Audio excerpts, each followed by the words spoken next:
live and unscripted, ladies and gentlemen. So I've been on a bit of an eBay binge of late, although this video also includes some things that I have physically picked up, but I will start off with something I don't normally buy, which is a bobblehead. And this, of course, is the survivor from Fallout. And this is a perception enhancing bobblehead, apparently. I've been working quite hard this week, so an increase to my perception has been welcomed. And this he's got a fun little character, and it's quite a nice size, and it's really stable, and it just slots underneath the monitors on my desk. So it's very, very cool. So I'm actually quite pleased with that. It was whilst the box was a bit banged up, he himself is very minty. So see Vault 76 down the back, very nice. So yeah, I was quite pleased with that as a completely random pickup off eBay. So I think it's time that I called in international rescue. And let me begin with the most random one of the bunch, actually, which is probably this one. Because obviously Thunderbird 4 is not generally known for whizzing along a tabletop, but this Thunderbird 4 does just that. Happily, this wasn't part of a series, and I'm just wondering who actually is responsible for this particular one. Let me zoom in and see if I can figure it out. Oh, it's Bandai. Okay, Bandai 1992. Quite why Bandai were creating a plasticky pullback Thunderbird 4 in 1992, I do not know. Is that an anniversary of Thunderbirds? I'm not sure, to be honest, but it is deeply plasticky and yet strangely quite good fun at the same time. Okay, so that was from eBay. Now, these I have been vaguely aware of, but have never picked up before, and these are all offered in the same auction. So we have Thunderbird 1, Thunderbird 2,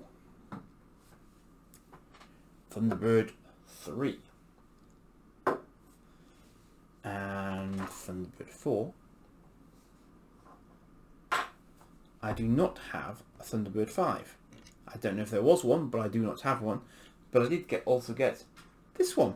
Now, for what I paid for those, I'm really impressed by the quality that they're in, you know, the state they're in, and just the sheer variety. And you know, that's a lovely little set to have. Because you don't often get, you do get the Rolls Royce. That was part of the Thunderbirds Go re-release, the CGI version that's been out more recently. But I don't think you get that many issues of it, you know, sort of reissues of it. But these are Matchbox Thunderbirds from 1992, and as I say, I never owned them at the time because it would have been outside of my time to be getting such things. I think I was possibly aware of the fact that they'd done them. I'm just having a look at my Thunderbird 3, but I don't think that says Matchbox on it. This one, Thunderbird 2, I think does. You can see there it's pods in very good nick underneath, and I think you can just about, there we go. So you can just see the Matchbox there, and again these are 1992 as that Bandai one was, strangely. So I guess the fellow who was selling these was into his Thunderbirds in 1992. Now, this has a fairly sort of standard release for the Pod 4. You can see he's actually got Pod 4 legitimately numbered in it as well, which I hadn't actually noticed before. And hopefully, I'm wondering if there's a way to open this which won't result in my smashing it up. Oh yeah, okay. So nice little ramp there, all intact, which is nice. And Thunderbird 4 should, of course, and it's a die-cast Thunderbird 4 as well. Even the little die-cast, even the little Thunderbird 4 is die-cast metal in there, so it's very, very solid, and it's very unmarked as well. I mean, I noticed there were a few going for auction that were inevitably somewhat banged around, but this one's paint is actually in surprisingly good condition. I don't know if they're particularly worth anything, these guys, but the auction was very reasonable for them, and I felt it would have been rude not to, as I was in that sort of mood. And I mean, we have countless Thunderbird 2s in the house because my son really enjoyed the CGI series, and ironically, just before that started again, I had picked up an older Soundtech Thunderbird 2 completely at random from a market in Bradford, of all places. Completely, you know, I was literally just wandering around one lunchtime seeing what was there, and there was this massive Thunderbird 2 going for a song, so I thought, well, it would be rude not to. And so I picked that up, and since then the Thunderbird 2 collection has rather grown because he really liked that, and then of course the modern CGI version came out, which was right up his street, and so we ended up with the modern version of Thunderbird 2, and I quietly sort of added to that with the Corgi version and various others over time. So I do seem to be developing a sort of Thunderbirds subset of my various collections of so somewhat more random than that. But you know, I grew up on Jerry Anderson. It is a major influence of mine, and you'll have seen my Space 1999 video project, I dare say, when it was current, and obviously, you know, those sorts of shows were very much an influence on me growing up with, you know, on science fiction basically. So there we go. I just finally managed to get that back in. But you can see the legs are in pretty good knit. The legs are spring loaded, so they do sort of spring out. 3 of them come out pretty easily. One of them is a little bit more recalcitrant, but it's not doing too badly. That's a slightly better view. Largely die cast.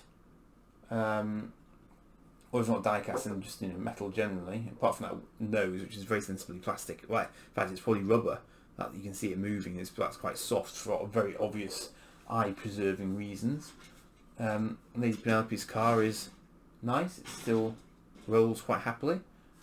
No pun intended, honest. And it's even got little tiny little Fab 1 wording on the number plate, which is nice attention to detail, which you probably can't make out with this camera. Not quite. It tried. And the Thunderbird 1 is nice as well. The wings move in and out together, which is as it should be in the show. Nice aft thrusters there, and all the little sort of wings as it should be. So, as I say, someone's obviously very much looked after those over time for them to be in that sort of condition. So let me now sweep these away, and I'll show you a slightly different flavour. I will actually leave Thunderbird 2 there for reasons that will become obvious. So I also got this, and this, as you'll see, is very similar but larger and very much darker than the Matchbox version. And this, strangely, is Carlton. Now, Carlton, as I recall, is actually ITV. So why ITV actually released a toy under their own steam, I don't know, apart from the fact that they own the series these days. But it is a really dark green. Similar detailing on the wing tips you can probably make out. The engines are somewhat different. I would say that unless this one is missing some engine elements, not quite sure why they went for that sort of approach on the Matchbox, because I think this is probably better in terms of the quality. But you could be forgiven for thinking that these were from exactly the same mould. I mean, I suppose any Thunderbird 2 is going to look like Thunderbird 2 if it's worth its salt. But they do look remarkably similar. So I do just wonder whether or not they scaled up the Carlton from this one, from the Matchbox. Maybe. So, but there is something else about the Carlton one that is slightly novel, which is what led me to grab it, and it is this, and it is somewhat lacking in the power department, but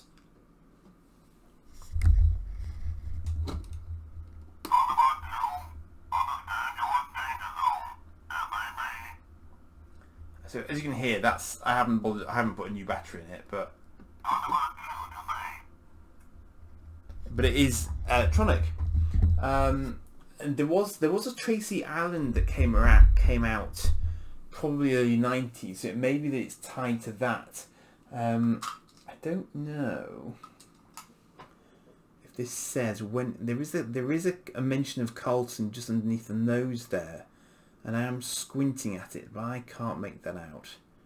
Wrong way round. That's probably not going to help.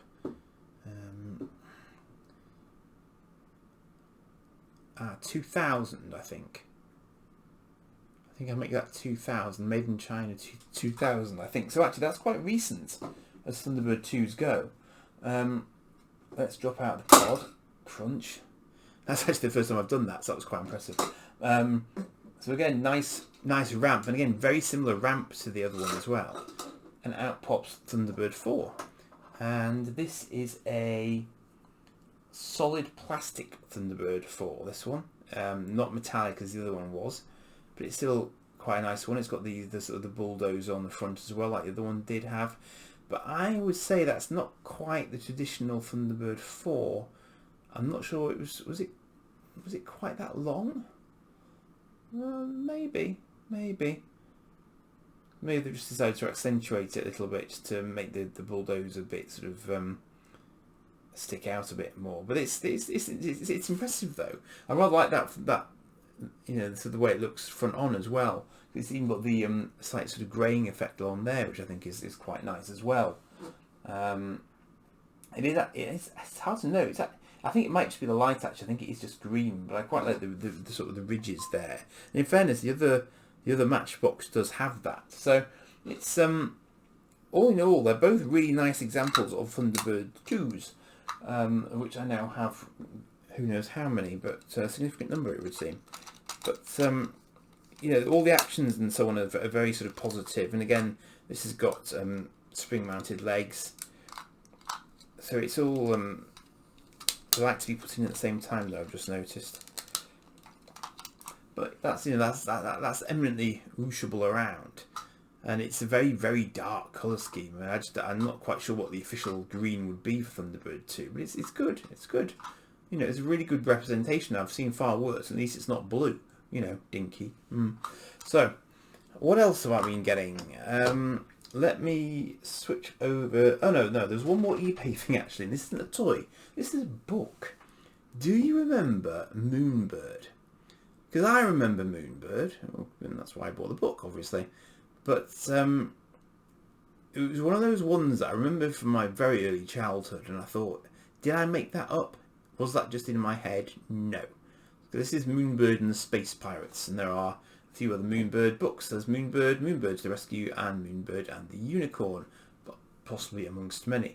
Now, interestingly, there is another, by Granada apparently, there is a very old book that I'm trying to remember for the life of me, and I cannot remember. Can't remember that ship as well. Brilliant. And for some reason, I don't know what it is, but I do remember. Yeah, check out that bad boy. See, that's cool. That's a pretty cool ship. Come on, fair dues. There's this other some sort of. I think it was a cat, but I'm not entirely. I can't quite convince myself it was a cat. But I have this memory of a spaceship that was an orange, or looked like an orange, or something. I actually blame that sailing ship might be why I like Starfleet and the Skull so much, because it looks for all the world like it's a Skull prototype. But anyway, I digress. I'll have a proper read of that at some point, but God, I do remember it really clearly. Isn't it strange how some things stick in your head from when you're little? Because I do really remember this really clearly. Now that I'm looking at it again, I recognise the characters immediately. It reminds me a little bit, I don't know if you ever had them, but there are some sort of pencil ends, or just rubbers actually that you could get. And that ship, see, that's the sort of damaged ship. And I'm sure I had a rubber like that at one point. And I think that must have reminded me of Moonbird or vice versa. So I'll have a little look at that properly in due course. But if you can remember of a kid's book from the 1980s, early 1980s, that had an orange as a spaceship, do tell me in the comments, because it's driving me nuts and I haven't seen it on eBay yet, and that's also irritating. So, what else did I get? Well, I saw this guy in a local shop and I thought it would have been rude not to. There you go. That is as much Chewy as you're getting from me. But I thought this was actually quite a nice example of him. He's quite minty. No, not crossbow. You know what I mean? His bolt caster weapon. That guy. You know. So no weapon, just loose. Actually, the first Star Wars figure I have owned for a very, very long time. I just saw him, and you know, I thought it would be, as I say, it would be rude not to. And he's still got thumbs, so he could still own his bow. Was it a bowcaster? I want to say bowcaster. So you could, you know, I could still, if I found one of those, he would probably still look the part. I think. The only thing I've got currently that's anywhere near him is the a rather large Lego version of him, actually, strangely. But yeah, so another got Chewy in the house for the first time in a long time. And then I got this, and this is one of those completely random bits of merchandise that I remember having when I was little. This is a Spidercopter, which is hilarious because Spiderman never, ever, ever, ever, ever gets any cool toys. He's not Batman, he doesn't have the money. So he doesn't get the cool toys. He's lucky if he can afford fluid for his web shooters, if that's the particular version of Spider-Man we're talking about, of course. But this was a thing that has a web as helicopter blades instead of helicopter blades, and was just a little thing. But that's quite a nice example of it. This is actually one of those stores that has sort of cabinets that people can put their stuff in to get it sold, basically. And this particular cabinet was owned by the local retro store, which sells much older stuff. But I think he put some of his not quite so old stuff into this store because he doesn't want to put it in his own shop. So that's where this came from. So that was quite cool. And I also picked up I'm Batman. See, this is that sort of toy used to amuse me for hours on end when I was little. So you can see it has Batman is in there. I don't think Robin was ever an option for this one. I don't think it's in the greatest of nick, obviously, because it wasn't terribly expensive, but it still wheels pretty freely. It's got I think they used to have a flame out the back. I was looking at it hard in the shop, and I thought, I think you're missing something there. But it's got a little red bat symbol at the back, and it's got a little missile launch that the 1960s Batmobile had, of which this is obviously a small, teeny tiny version. And this is by, I'm not sure. Oh, it's a Corgi Jr, I think, which is interesting. There we go. Yeah, Corgi Jr. There you go. You saw that for about 2 seconds, didn't you? There we go. Made in Great Britain. Huzzah! Marvellous. National Periodical Publications Inc. copyright. That's interesting. Maybe that was before DC became DC then.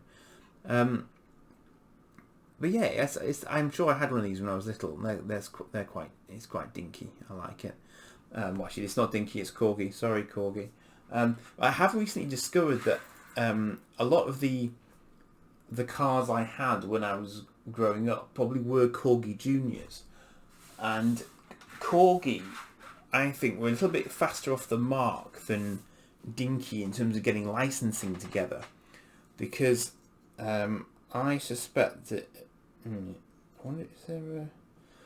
just trying to see if there's any writing on this one. Yeah, Corgi Jr. Look, see, so Corgi Juniors got Spider-Man and Batman together pretty early doors when licensing probably wasn't massively obvious to anyone.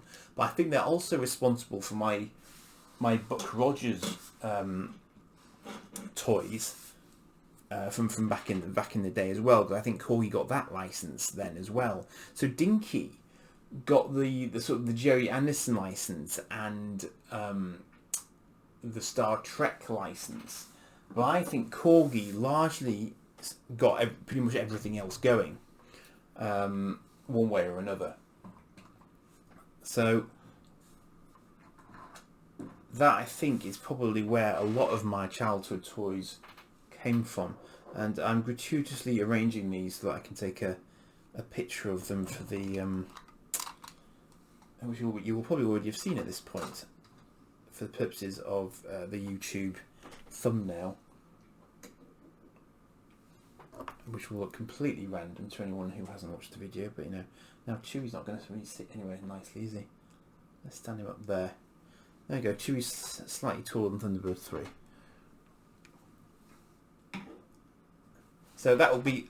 that is the least interconnected collection of toys ever. Batman, Spider-Man, Thunderbirds, Star Wars and Fallout. So there you go. and Moonbird. Moonbird can sit in the middle. There you go. Yeah, that's quite entertaining. Okay. So on that bombshell, I shall leave you and get this published. So yeah, I really ought to calm down a bit on the eBay front now. I think I've done quite well off eBay of late, so I should probably just call it a day and wait for my remaining auction items to arrive, and then see what I can do for you with showing those off. So that's it from me for this evening, and do subscribe and like and all that good stuff, and I'll see you again. Cheers for now.